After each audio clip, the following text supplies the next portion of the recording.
Hello दोस्तों, आप सभी को हमारे यूट्यूब चैनल अभिनव क्लास में मोस्ट वेलकम है दोस्तों। तो दोस्तों ये वीडियो है बिहार दरोगा sub inspector practice set number आपका 284 है। इससे पहले आप लोगों को 283 प्रैक्टिस सेट इस सिंगल टॉपिक के ऊपर मिल चुका है। आज तक का अगर वीडियो बात करेंगे दोस्तों तो 14,000 इंपॉर्टेंट क्वेश्चन इस वीडियो सीरीज के माध्यम से करवा चुके हैं आप लोग को। अगर ये पूरा क्वेश्चन हमारे सीरीज को फॉलो करते हैं तो 85% क्वेश्चन आपको जो पीटी का एग्जाम होगा यहीं से देखने के लिए मिलेगा। अब तक ये 14,000 क्वेश्चन है, इसमें जो 60% क्वेश्चन शामिल किया हूँ मोस्ट एक्सपेक्टेड क्वेश्चन है और 40% क्वेश्चन जो है बिहार पुलिस, बिहार दरोगा और अदर एग्जाम से रिपीटेड है। तो ये सीरीज को और भी महत्वपूर्ण बनाता है रिपीटेड क्वेश्चन। तो लेट नहीं करेंगे, चलेंगे पहला क्वेश्चन पर। पहला क्वेश्चन यहाँ पे स्क्रीन पे आ चुका है और क्वेश्चन इतिहास से है, इंपॉर्टेंट है आपके लिए। पूछा गया है कि जालियांवाला बाग हत्याकांड के विरोध में वायसराय की कार्यकारिणी सदस्यता से किसने इस्तीफा दिया था। तो किसने इस्तीफा दिया था कार्यकारिणी सदस्यता थे, तो इस्तीफा दिया था शंकर नायर दिया था। कौन दिया था? शंकर नायर दिया था। तो ये ऑप्शन क्वेश्चन का राइट आंसर हो जाएगा। किसी भी ऑप्शन पे आपको डाउट है तो भी कमेंट ऑप्शन लिख सकते हैं। बढ़ते हैं आपका 2 नंबर क्वेश्चन पर। नेक्स्ट यहाँ से क्वेश्चन पूछा गया है 2 नंबर में, बिहार में प्रथम रेडियो स्टेशन का उद्घाटन किसके द्वारा किया गया था। बिहार में प्रथम रेडियो स्टेशन का उद्घाटन किसके द्वारा किया गया था। तो प्रथम रेडियो का स्टेशन का उद्घाटन जो किया गया था ये किया गया था जवाहरलाल नेहरू के द्वारा। किसके द्वारा? जवाहरलाल नेहरू के द्वारा। तो यहाँ से बी ऑप्शन आपका सही हो जाएगा। बढ़ते हैं आपका 3 नंबर क्वेश्चन पर। नेक्स्ट यहाँ पे क्वेश्चन पूछा गया दोस्तों आपसे, बिहार की पहली मैथिली फिल्म कौन सी है। तो बिहार की पहली मैथिली फिल्म दोस्तों कन्यादान थी। कौन थी? कन्यादान थी। अब ये आता है सवाल कि भोजपुरी फिल्म कौन सी थी। तो भोजपुरी फिल्म और भी डिस्कस करेंगे इसमें एक्स्ट्रा फैक्ट के बारे में। अगर हम प्रथम मैथिली फिल्म कन्यादान जो कि 1965 में बनी थी, भारतीय मैथिली भाषा की फिल्म है जिसका निर्देशन फनी मजूमदार ने किया था। यह मैथिली भाषा की पहली फीचर फिल्म थी। जबकि बिहार की प्रथम हिंदी फिल्म कल हमर है या कल हमारा है, ऐसे कह सकते हैं। प्रथम भोजपुरी फिल्म है हे गंगा मैया तोहरा के पियरी चढ़े वो, ठीक है ना। तो ये तीनों चीज़ यहाँ से याद रखिएगा। जो कन्यादान है ना ये आया था 1965 में। बढ़ते हैं आपका 4 नंबर क्वेश्चन पर। 4 नंबर क्वेश्चन यहाँ पे आ चुका है स्क्रीन पर। इसमें पूछा गया है आपसे बिहार का सर्वोच्च चोटी कौन सी है। जो बिहार है, बिहार का सर्वोच्च चोटी कौन सी है। तो बिहार की सर्वोच्च चोटी है सोमेश्वर की पहाड़ी। कौन सी पहाड़ी है? सोमेश्वर की पहाड़ी है। और ये क्वेश्चन भी आई है बिहार दरोगा की दृष्टि से, तो इंपॉर्टेंट है आपके लिए। और वीडियो में आगे बढ़ने से पहले दोस्तों आप लोगों से एक छोटा सा रिक्वेस्ट है, आप अगर इस चैनल पर पहली बार आए हैं तो प्लीज़ चैनल को सब्सक्राइब कर लीजिएगा और बेल आइकन प्रेस कर, जैसे आने वाले वीडियो का नोटिफिकेशन आपको मिलता रहे। नेक्स्ट यहाँ से क्वेश्चन पूछा गया दोस्तों 5 नंबर में, प्रसिद्ध चिकित्सक जीवक किसके शासनकाल में आया था। प्रसिद्ध चिकित्सक जीवक किसके शासनकाल में आया था। तो जीवक जो शासनकाल में आया था ये था दोस्तों बिंबिसार। बिंबिसार के शासनकाल में जो चिकित्सक जीवक है यहाँ पे आया था, यानी बी ऑप्शन क्वेश्चन का राइट आंसर हो जाएगा। बढ़ते हैं आपका 6 नंबर क्वेश्चन पर। नेक्स्ट यहाँ से क्वेश्चन पूछा गया दोस्तों आपसे, और रामधारी सिंह दिनकर की पहली पुस्तक का नाम क्या था। तो रामधारी सिंह की पहली पुस्तक था प्रणभंग। प्रणभंग जो है रामधारी सिंह दिनकर की पहली पुस्तक था। तो इस क्वेश्चन का यहाँ से आपका डी ऑप्शन सही हो जाएगा। बढ़ते हैं आपका 7 नंबर क्वेश्चन पर। नेक्स्ट यहाँ से क्वेश्चन पूछा गया दोस्तों आपसे, अच्छा क्वेश्चन है, बिहार में झिझिया नृत्य किस त्योहार में किया जाता है। एक नृत्य है जो कि खास करके बिहार में ही किया जाता है। तो किस त्योहार के दौरान किया जाता है। तो ये जो है दुर्गा पूजा के अवसर पर ये नृत्य किया जाता है। कौन सा नृत्य? झिझिया नृत्य। बढ़ते हैं आपका 8 नंबर क्वेश्चन पर। नेक्स्ट यहाँ से क्वेश्चन पूछा गया दोस्तों 8 नंबर, बिहार में प्रथम बालिका विश्वविद्यालय की स्थापना किसने की थी। यानी कि जो कन्या विद्यालय कहते हैं बालिका विद्यालय, इसकी स्थापना किसने की थी। तो देखिए इसका स्थापना जो किया गया था श्रीमती अघोर कामिनी देवी के द्वारा किया गया था। किसके द्वारा किया गया था? श्रीमती अघोर कामिनी के द्वारा किया गया था। तो इस क्वेश्चन का यहाँ से बी ऑप्शन सही हो जाएगा। बढ़ते हैं आपका 9 नंबर क्वेश्चन पर। नेक्स्ट यहाँ से क्वेश्चन पूछा गया दोस्तों आपसे 9 नंबर में, अकबर ने बिहार एवं बंगाल को मुगल प्रांत में कब मिलाया था। बिहार और बंगाल को मुगल प्रांत में अकबर के द्वारा मिलाया गया था। तो ये ईस्वी पूछा है इसमें। तो ये ईस्वी था दोस्तों 1576। कौन सा था? 1576 में बिहार और बंगाल को जो है कि अपने मुगल प्रांत में मिलाया था। तो ऑप्शन यहाँ पे देखिए बी सही हो जाएगा। कौन सा ऑप्शन सही हो जाएगा? बी सही हो जाएगा। बढ़ते हैं आपका 10 नंबर क्वेश्चन पर। नेक्स्ट यहाँ से क्वेश्चन पूछा गया दोस्तों आपसे 10 नंबर में, कर्ण वंश का संस्थापक कौन था। तो कर्ण वंश का जो संस्थापक था ये था वासुदेव। कौन था? वासुदेव था।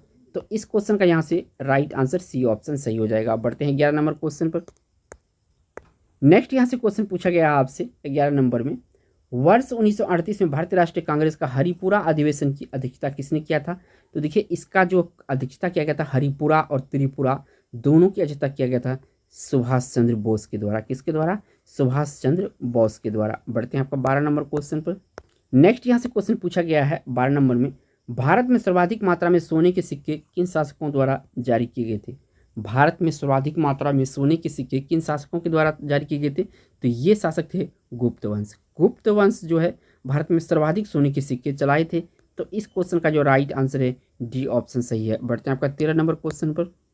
नेक्स्ट यहाँ से क्वेश्चन पूछा गया है 13 नंबर में, चेदी वंश का संबंध किस क्षेत्र से था? तो चेदी वंश का संबंध जो है ये आपका कलिंग क्षेत्र से था। किससे था? कलिंग क्षेत्र से था। बढ़ते हैं आपका 14 नंबर क्वेश्चन पर।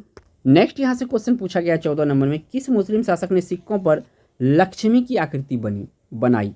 तो लक्ष्मी की आकृति का सिक्का जो चलाया गया था ये चलाया गया था मोहम्मद गौरी के द्वारा। किसके द्वारा? मोहम्मद गौरी के द्वारा। तो ए ऑप्शन क्वेश्चन का राइट आंसर है। बढ़ते हैं आपका 15 नंबर क्वेश्चन पर। नेक्स्ट यहाँ से क्वेश्चन पूछा गया है 15 नंबर में, किस स्थान को खंडहर विजयनगर की राजधानी का प्रतिनिधित्व करते हैं? किस स्थान के खंडहर विजयनगर की राजधानी का प्रतिनिधित्व करते हैं? तो ये करता है हम्पी। कौन सा? हम्पी। ए ऑप्शन क्वेश्चन का राइट आंसर हो जाएगा। 16 नंबर का क्वेश्चन यहाँ पे स्क्रीन पे आ चुका है। इसमें आपसे पूछा गया है, किसने कांग्रेस के अलग होकर पृथक कांग्रेस राष्ट्रवादी दल का गठन किया था? पृथक कांग्रेस राष्ट्रवादी दल का गठन किया गया था। तो ये किया गया था दोस्तों सुभाष चंद्र बोस जी के द्वारा। किसके द्वारा? सुभाष चंद्र बोस जी के द्वारा। तो यहाँ से बी ऑप्शन सही है। नेक्स्ट यहाँ पे आपका क्वेश्चन पूछा गया 17 नंबर में, कौन सदन के दोनों सदनों की कार्रवाई में भाग ले सकता है? तो दोनों सदनों की कार्रवाई में जो भाग ले सकता है ये है महान्यायवादी। कौन है? महान्यायवादी जो है राज्यसभा और लोकसभा यानी कि दोनों सदनों में भाग ले सकता है। तो इस क्वेश्चन का सी ऑप्शन है। और ये जो पॉलिटी है दोस्तों, पॉलिटी से ये इंपॉर्टेंट क्वेश्चन है। नेक्स्ट यहाँ से क्वेश्चन पूछा गया है आपसे 18 नंबर में, कौन सा विषय समवर्ती सूची में है? तो यहाँ पे समवर्ती सूची का जो विषय है ये है आपका शिक्षा। शिक्षा देखिए जो है ये समवर्ती सूची का विषय है। तो बी ऑप्शन यहाँ पे सही है। और कृषि जो है ये राज्य सूची का विषय है। किसका? राज्य सूची का विषय है। नेक्स्ट यहाँ से क्वेश्चन पूछा गया है 19 नंबर में, धौलावीरा किस राज्य में स्थित है? तो देखिए धौलावीरा भारत के गुजरात में पड़ता है। कहाँ पे पड़ता है? गुजरात में पड़ता है। तो ए ऑप्शन क्वेश्चन का राइट आंसर हो जाएगा। नेक्स्ट यहाँ पे क्वेश्चन पूछा गया है आपसे 20 नंबर में, मद्रास में उच्च न्यायालय की स्थापना किस वर्ष हुई थी? तो मद्रास में जो उच्च न्यायालय की स्थापना हुई थी ये 1862 ईस्वी में हुई थी। कब हुई थी? 1862 ईस्वी में हुई। तो यहाँ पे आपका ए ऑप्शन क्वेश्चन का राइट आंसर हो जाएगा। बढ़ते हैं आपका नेक्स्ट क्वेश्चन पर। नेक्स्ट क्वेश्चन दोस्तों, और ये भी लॉजिकल टाइप का क्वेश्चन है पॉलिटी से, राष्ट्रपति एवं उपराष्ट्रपति की अनुपस्थिति में राष्ट्रपति का कार्यभार कौन करता है? तो राष्ट्रपति का कार्य करता है सर्वोच्च न्यायालय का मुख्य न्यायाधीश। कौन करता है? सर्वोच्च न्यायालय का मुख्य न्यायाधीश करता है। तो इस क्वेश्चन का यहाँ से ए ऑप्शन सही है। बढ़ते हैं आपका 22 नंबर क्वेश्चन पर। नेक्स्ट यहाँ से क्वेश्चन पूछा गया दोस्तों 22 नंबर में, भारतीय संविधान के किस अनुच्छेद में सर्वोच्च न्यायालय के मूल अधिकार क्षेत्र का उल्लेख है? तो किस अनुच्छेद में सर्वोच्च न्यायालय का मूल अधिकार क्षेत्र का उल्लेख है? तो अनुच्छेद 131 जो है इसी में आपका मूल अधिकार का उल्लेख है। तो ऑप्शन यहाँ से ए सही हो जाएगा। बढ़ते हैं आपका 23 नंबर क्वेश्चन पर। नेक्स्ट यहाँ से क्वेश्चन पूछा गया दोस्तों 23 नंबर में, भारत के कल्याणकारी राज्य होने का विचार किस में पाया जाता है? भारत के कल्याणकारी राज्य होने का विचार किस में पाया जाता है? तो देखिए कल्याणकारी राज्य होने का जो इस पाया जाता है ये राज्य के नीति निर्देशक तत्व में ये कल्याणकारी राज्य होने का विचार पाया जाता है। तो इस क्वेश्चन का यहाँ पे सी ऑप्शन सही हो जाएगा। बढ़ते हैं आपका 24 नंबर क्वेश्चन पर। नेक्स्ट यहाँ से क्वेश्चन पूछा गया है आपसे, भारतीय राष्ट्रीय कांग्रेस का उदारवादी नेता नहीं थे, यानी कि वो जो है गर्म दल के नेता थे। तो इसमें से कौन सा है? तो यहाँ पे जो ऑप्शन है दोस्तों सुरेंद्र नाथ बनर्जी ये उदारवादी नेता नहीं थे। तो ये ऑप्शन क्वेश्चन का राइट आंसर हो जाएगा 24 का। नेक्स्ट यहाँ से क्वेश्चन पूछा गया है आपसे, निम्नलिखित में से शुद्ध तत्व कौन सा है? इसमें जो है शुद्ध तत्व कौन सा है? तो इसमें शुद्ध तत्व अगर देखा जाए तो ये है आपका सोडियम। कौन सा? सोडियम जो है इसमें शुद्ध तत्व है। सी ऑप्शन सही है। बढ़ते हैं आपका 26 नंबर क्वेश्चन पर। नेक्स्ट यहाँ से क्वेश्चन पूछा गया है 26 नंबर में, नमक को बर्फ के साथ मिलाने पर हिमांक पर क्या प्रभाव पड़ता है? तो देखिए दोस्तों इस कंडीशन में हिमांक क्या होता है? घट जाता है। क्या होता है? घट जाता है। तो यहाँ से आपका सी ऑप्शन सही है। बढ़ते हैं 27 नंबर क्वेश्चन पर। नेक्स्ट यहाँ से क्वेश्चन पूछा गया आपसे 27 नंबर, बिहार में कितने प्रमंडल है? तो देखिए बिहार में जो प्रमंडल है टोटल ये आपका 9 प्रमंडल है। कितना प्रमंडल है? 9 प्रमंडल है बिहार में। तो ऑप्शन ए सही हो जाएगा। यहाँ से बढ़ते हैं आपका 28 नंबर क्वेश्चन पर। नेक्स्ट यहाँ से क्वेश्चन पूछा गया है आपसे 28 नंबर में, सिंधु सभ्यता किस काल से संबंधित है? तो सिंधु सभ्यता जो है आदि ऐतिहासिक युग से संबंधित है। किससे संबंधित है? आदि ऐतिहासिक संबंधित है। तो इस क्वेश्चन का यहाँ जो राइट आंसर होगा बी ऑप्शन सही हो जाएगा। नेक्स्ट यहाँ पे 29 नंबर क्वेश्चन है। इसमें पूछा गया दोस्तों आपसे, बिहार में न्यूनतम पुरुष एवं महिला साक्षरता दर वाला राज्य कौन सा है? न्यूनतम पुरुष एवं महिला साक्षरता वाला राज्य कौन सा है? तो ये है न्यूनतम पुरुष एवं महिला साक्षरता वाला जो राज्य है ये है आपका कटिहार एवं सहरसा। तो सी ऑप्शन क्वेश्चन का राइट आंसर हो जाएगा। बढ़ते हैं आपका 30 नंबर क्वेश्चन पर। नेक्स्ट यहाँ से क्वेश्चन पूछा गया है आपसे 30 नंबर में, 2011 की जनगणना के अनुसार बिहार का लिंगा अनुपात यानी लिंग अनुपात कितना है? तो बिहार का जो लिंग अनुपात है ये है 918। कितना है? 918। यानी कि 918 देखिए यहाँ पे क्या है? लिंगा अनुपात है। यानी कि ये पुरुष जो इसमें लड़कियों की संख्या है घट रही है। तो ये लिंग अनुपात कैसे निकलता है? तो ये देख लीजिए, 1000 में से इसको घटाएंगे तो कितना हो जाएगा? तो ये आपका जो है 82 यानी 82 घट रहा है लड़कियों की संख्या। तो ऑप्शन यहाँ पे ए सही हो जाएगा। बढ़ते हैं 31 नंबर क्वेश्चन पर। नेक्स्ट यहाँ से क्वेश्चन पूछा गया है 31 नंबर में, कौटिल्य द्वारा रचित अर्थशास्त्र कितने अधिकरण में विभाजित किया गया है? जो कौटिल्य द्वारा रचा गया अर्थशास्त्र कितने अधिकरण में विभाजित किया गया है? तो टोटल इसको 15 अधिकरण में विभाजित किया गया। कितना? 15। तो ऑप्शन यहाँ पे कौन सा हो जाएगा? डी ऑप्शन सही हो जाएगा। बढ़ते हैं आपका 32 नंबर क्वेश्चन पर। नेक्स्ट यहाँ पे क्वेश्चन पूछा गया दोस्तों 32 में, किस प्रसिद्ध शासक को शिलालेखों का जनक कहा जाता है? तो यहाँ पे जो दोस्तों अशोक है, अशोक सम्राट या अशोक महान इसको कहते हैं, तो इसे शिलालेखों का जनक कहा जाता है। तो सी ऑप्शन क्वेश्चन का राइट आंसर हो जाएगा। नेक्स्ट यहाँ से क्वेश्चन पूछा गया है 33 नंबर में, किस गुप्त शासक को विक्रमादित्य की उपाधि दी गई है? तो विक्रमादित्य की उपाधि जो दिया गया है ये किससे दिया गया है? तो ये दिया गया दोस्तों चंद्रगुप्त द्वितीय को या चंद्रगुप्त सेकेंड को। यहाँ से एक बात याद रखिएगा, समुद्रगुप्त जो है गुप्त शासक, इसको भारत का नेपोलियन कहा जाता है। क्या कहा जाता है? भारत का नेपोलियन इसको कहा जाता है। किसको? समुद्रगुप्त को। बढ़ते हैं आपका 34 नंबर क्वेश्चन पर। नेक्स्ट यहाँ पे क्वेश्चन पूछा गया है और 34 में, क्षेत्रफल की दृष्टि से सबसे बड़ा जिला कौन सा है? तो सबसे बड़ा जिला क्षेत्रफल की दृष्टि से अगर पूछा गया है तो ये है दोस्तों आपका कौन सा? ये है पश्चिमी चंपारण। पश्चिमी चंपारण जो है बिहार का सबसे बड़ा जिला है क्षेत्रफल की दृष्टि से। नेक्स्ट यहाँ से क्वेश्चन पूछा गया आपसे 35 में, बिहार में अब्रक, टीन, यूरेनियम कहाँ पाया जाता है? ये तीनों खनिज बिहार में कहाँ पाया जाता है? तो ये बिहार में पाया जाता है गया जिले में। कहाँ पे? गया जिले में। तो यहाँ से आपका सी ऑप्शन सही हो जाएगा। नेक्स्ट यहाँ से क्वेश्चन पूछा गया है 36 में, ललित नारायण मिथिला विश्वविद्यालय की स्थापना कब हुई थी? तो ललित नारायण मिथिला विश्वविद्यालय की जो स्थापना हुई थी 1972 में। कब हुई थी? 1972 में हुई थी। तो इस क्वेश्चन का यहाँ से डी ऑप्शन सही है। नेक्स्ट यहाँ से क्वेश्चन पूछा गया है 37 में, बिहार में बॉक्साइट खनिज किस जिले में पाया जाता है? तो बिहार में बॉक्साइट खनिज जो है ये आपका मुंगेर में पाया जाता है। कहाँ पे? मुंगेर में पाया जाता है। तो ये ऑप्शन यहाँ से सही हो जाएगा। बढ़ते हैं आपका 38 नंबर क्वेश्चन पर। नेक्स्ट यहाँ से क्वेश्चन पूछा गया है 38 में, बिहार में धान के सर्वाधिक उत्पादन करने वाला जिला कौन सा है?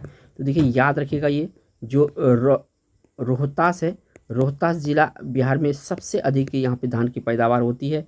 तो यहाँ से सी ऑप्शन सही है। बढ़ते हैं आपका 39 नंबर क्वेश्चन पर। नेक्स्ट यहाँ से क्वेश्चन पूछा गया है, बिहार बंधु समाचार पत्र कब प्रारंभ हुआ था? तो बिहार बंधु समाचार पत्र जो प्रारंभ किया गया था ये 1874 ईस्वी में प्रारंभ किया गया था। कब किया गया था? 1874 ईस्वी में प्रारंभ किया गया था।